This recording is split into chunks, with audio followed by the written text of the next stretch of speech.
Today I'd like to read you the story of Ferdinand.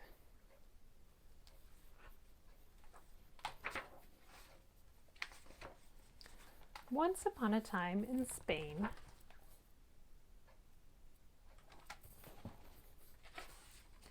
there was a little bull and his name was Ferdinand.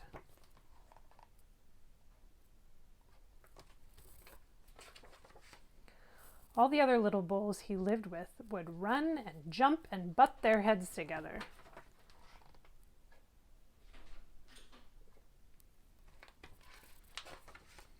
But not Ferdinand.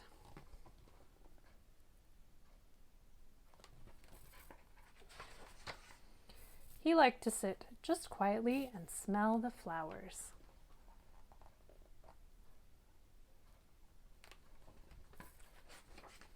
He had a favorite spot out in the pasture under a cork tree.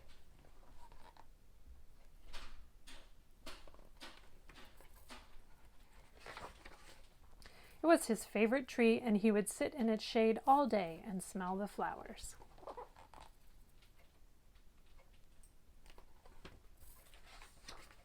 Sometimes his mother, who was a cow, would worry about him. She was afraid he would be lonesome all by himself.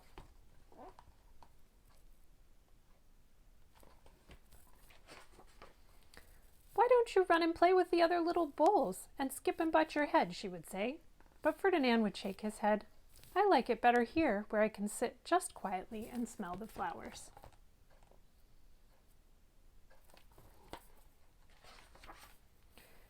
His mother saw that he was not lonesome, and because she was an understanding mother, even though she was a cow, she let him sit there and be happy.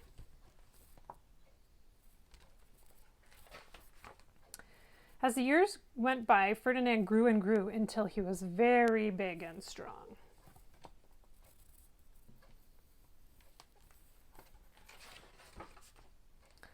All the other bulls who had grown up with him in the same pasture would fight each other all day.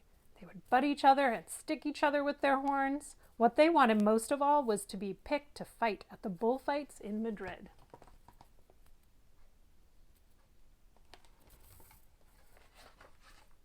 But not Ferdinand. He still liked to sit just quietly under the cork tree and smell the flowers.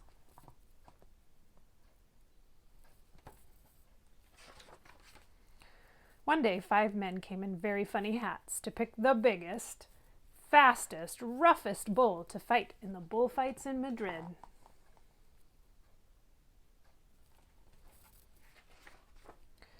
All the other bulls ran around snorting and butting and leaping and jumping so the men would think they were very, very strong and fierce and pick them.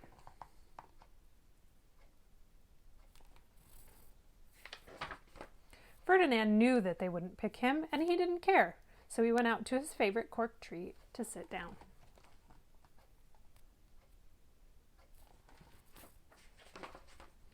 He didn't look where he was sitting, and instead of sitting on the nice cool grass in the shade, he sat on a bumblebee.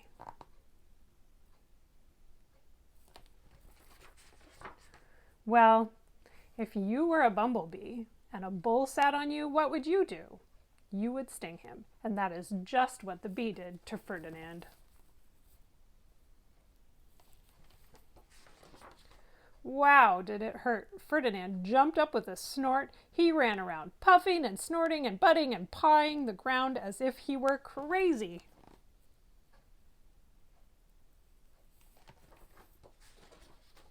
The 5 men saw him, and they all shouted with joy. Here was the largest and fiercest bull of all, just the one for the bullfights in Madrid.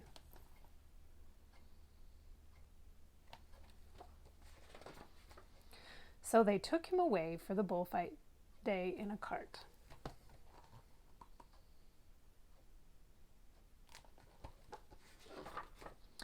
What a day it was. Flags were flying, bands were playing.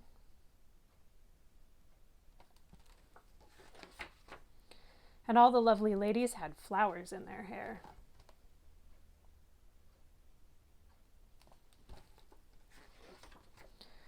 They had a parade into the bull ring.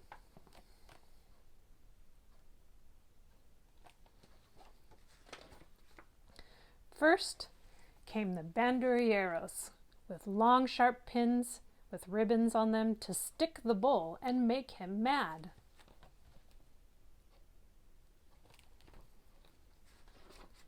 Next came the picadors, who rode skinny horses, and they had long spears to stick in the bull and make him madder.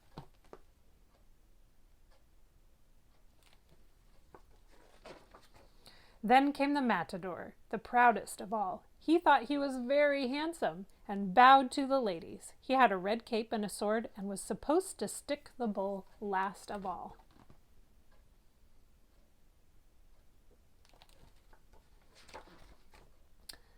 Then came the bull, and you know who that was, don't you? Ferdinand.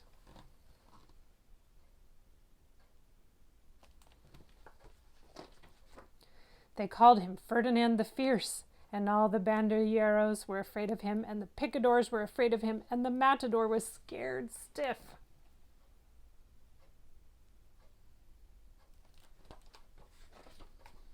Ferdinand ran to the middle of the ring, and everyone shouted and clapped because they thought he was going to fight fiercely and butt and snort and stick his horns around.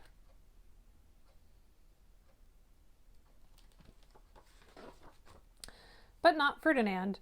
When he got to the middle of the ring, he saw the flowers in all the lovely ladies' hair, and he just sat down quietly and smelled.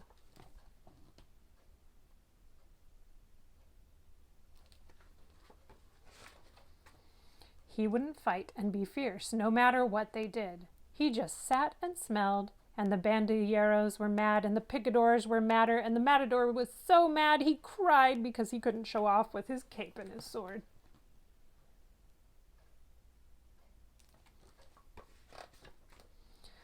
So they had to take Ferdinand home.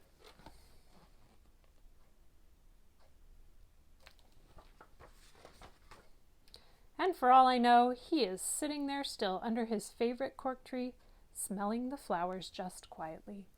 He is very happy.